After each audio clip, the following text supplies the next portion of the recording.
I'm here with Jimmy Blewett. How are you today, Jimmy? Doing good.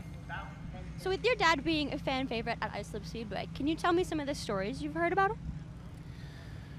I'd say mostly the competition was probably the biggest thing that I take away from the stories from him. You know, racing with Charlie Jazanbeck, Richie Evans, Jimmy Spencer, guys like Jeff Bodine, Jerry Cook.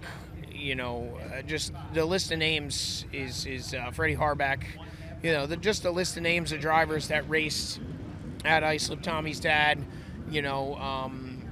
Those are some of the greats, the greatest racers to ever sit in a modified. So, for me, growing up as a kid and not being able to get to Islip, physically being so young, but to sit home after the fact and hear all the stories and hear of how much fun the racetrack was to be at and how sad it was when it did close down that day.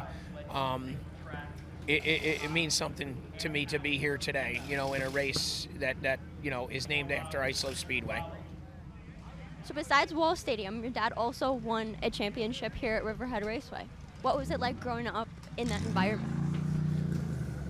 It was tricky at times, because Wall Stadium was our home track weekly, and my father was known to not be the kindest person at times, and one thing would lead to another, and he'd get into a fight or a scuffle on the track, and it would put us here, which we called this our second home.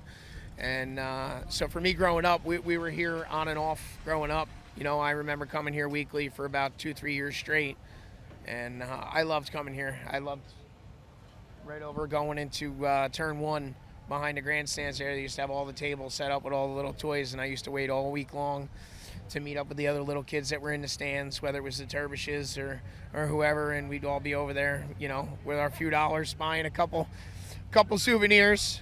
But what I remember most about this place growing up is the amount of people that it attracted on a Saturday night compared to our local track. I mean, the place was always the place to be on a Saturday night here in Long Island. So for me, this place always held a special place in my heart as a home away from home.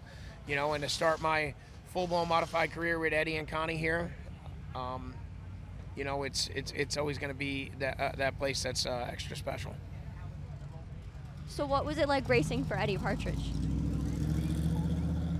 It was like having the best group of guys ever to hang out with and then go racing with them. Eddie raced. He raced to win, but he also raced to enjoy himself and have fun. We had a lot of fun over the years. Eddie, Freddie, and I, Connie, all the guys. Racing with Eddie was it was challenging at times because we didn't have the crew guys sometimes that we needed, and there would only be a few of us. But no matter what, when we went to the track, we were fast and we were always competitive. And Eddie made sure that he put a lot of time and effort into the equipment that he brought to the track week in and week out, and I'm just thankful to be a small part of his race and legacy. So now you're racing for Tommy Baldwin. What would it mean to you to win the Islip 300? Like I said earlier, it would be special to win this one, because of the history behind Islip, and this race also being in honor of Eddie Partridge and Tommy and his team. This is Tommy's home track. This is where Tommy grew up. This is where his father grew up. So for me to be here in such an iconic car with an iconic team and being able to have the opportunity just to be out there is something special for me. But to win it for Tommy, it'd probably be one of the highlights of my career. We've had a lot of strong finishes this year and a lot of what ifs. So to close out the season with a win here, it would mean a lot to me.